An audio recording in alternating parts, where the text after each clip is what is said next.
Olá, meus queridos, graça e paz do nosso Senhor e Salvador Jesus Cristo. Algumas pessoas vão me perguntar por que demora tanto, por que o processo é tão dificultoso, tão dramático na mudança do outro lado, né? Na mudança de pensamento, de atitudes, de comportamento. Por que demora tanto, né? A demora na transformação do seu marido ou da sua esposa que está vivendo do outro lado se dá também pela situação que eles estão, porque Deus não simplesmente muda a pessoa. A gente quer, o nosso pensamento é que Deus faça assim, pá, e a pessoa simplesmente mude, como num passe de mágica. Mas a Bíblia diz, lá em Romanos capítulo 8, versículo 28, é que todas as coisas cooperam para o bem daqueles que são chamados segundo o seu propósito. Queridos, todas as coisas cooperam. Todas as coisas. A gente precisa se atentar neste texto, que diz que todas as coisas, não só as coisas boas, mas também as coisas ruins. Em geral, todas as coisas cooperam. Então, quando o marido que foi embora, que repudiou, tem o seu processo de mudança de mente, de mudança de comportamento um pouco mais extenso, demora um pouco mais, é porque esse tempo que está sendo demorado é um tempo que Deus está utilizando para não apenas mudar, mas como convencer ele de que o processo pelo qual ele viveu foi ruim, que agora ele precisa mudar. É mais ou menos assim, Deus dizendo para o povo que plantou errado, olha, vocês precisam se atentar na plantação que vocês fizeram. Olha, a plantação foi feita desse jeito, foi feita daquele outro jeito, e não funcionou. Não funcionou. Então o deserto ele serve de uma escola para nós que buscamos restauração, mas também escola para eles. Por isso que aqui eu aponto sempre, querido, que você deve esperar o momento certo, para que você possa ter consciência de que Deus transformou não só a tua situação de uma para outra, da água para o vinho, mas que Deus fez você percorrer todo o processo. Quando a gente para analisar essas coisas, a gente começa a entender. Falando em água, de água para o vinho, nós vemos Jesus transformando a água em vinho. Mas o processo não foi simplesmente pá, e da torneira descer ali o vinho. O processo não foi deles irem lá no poço e já retirarem com suas talhas o vinho. Não foi assim. E Deus não fez simplesmente brotar ali dentro da vasilha que já estava o vinho antigo, um vinho novo.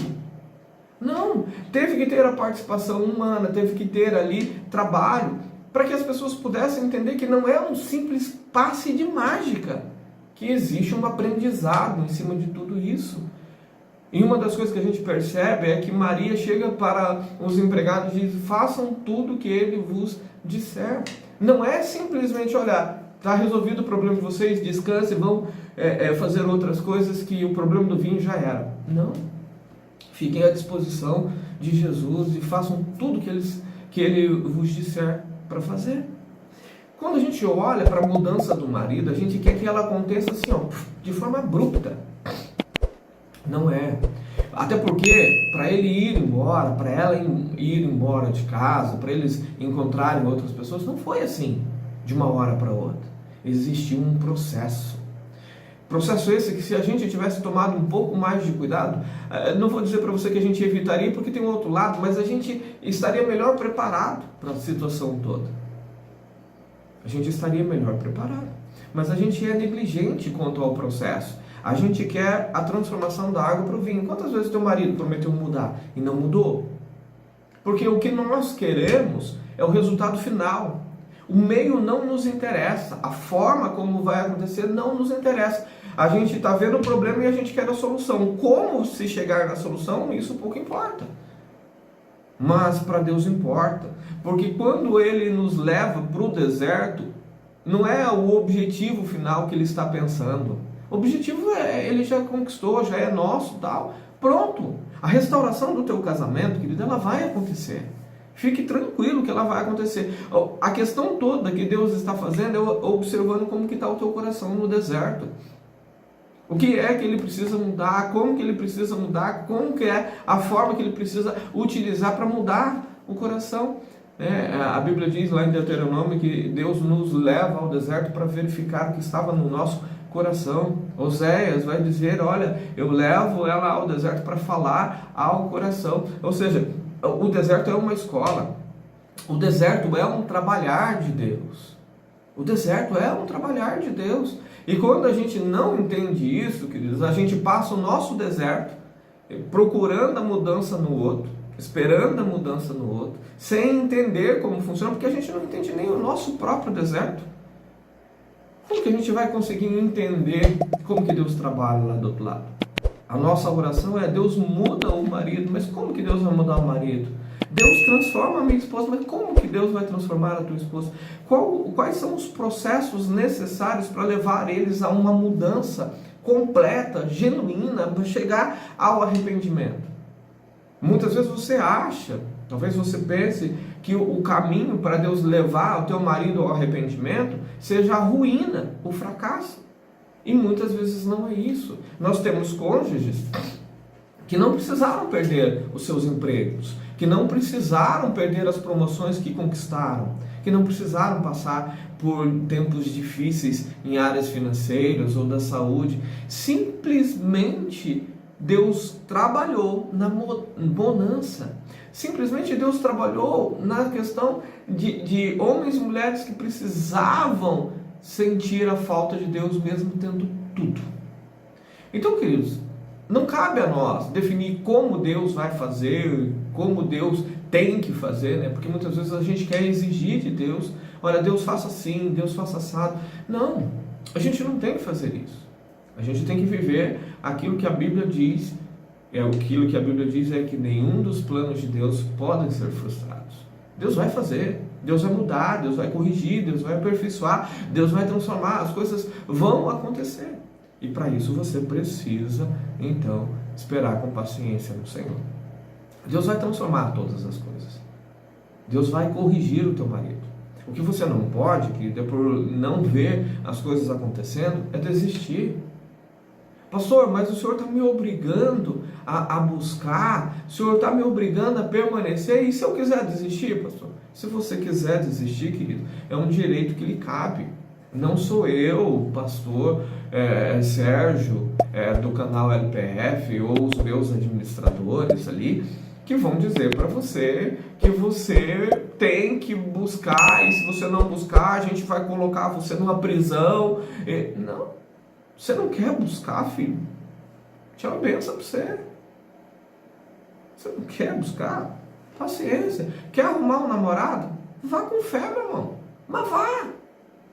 Quer buscar aí uma namorada, arrumar um corpinho para deitar na tua cama? Vai. Vai. Essa é a vontade de Deus? Não é. Mas se você quer ir, querido, não sou eu que vou te impedir. Não. Pastor, mas aí o senhor vai concordar comigo que eu estou certo, que eu preciso fazer isso mesmo, porque eu não aguento mais, porque eu estou cansado, porque o outro lado não muda? Não, eu não vou dizer que você está certo. Porque o meu compromisso não é contigo, filho. O meu compromisso não é com você. Eu quero muito te ver feliz, satisfeito, realizado, mas eu quero ver você feliz, satisfeito e realizado com Cristo. Dentro da palavra. Fora da palavra eu não quero, querido. Não quero, porque isso está errado.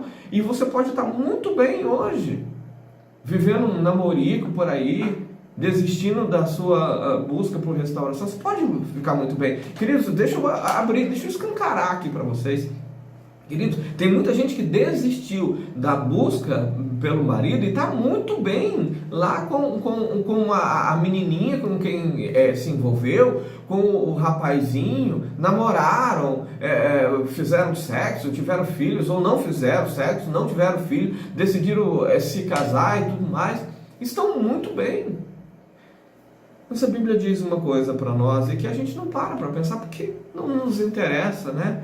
A gente não para analisar que muitas vezes quem ganha a sua vida aqui perde a sua vida lá.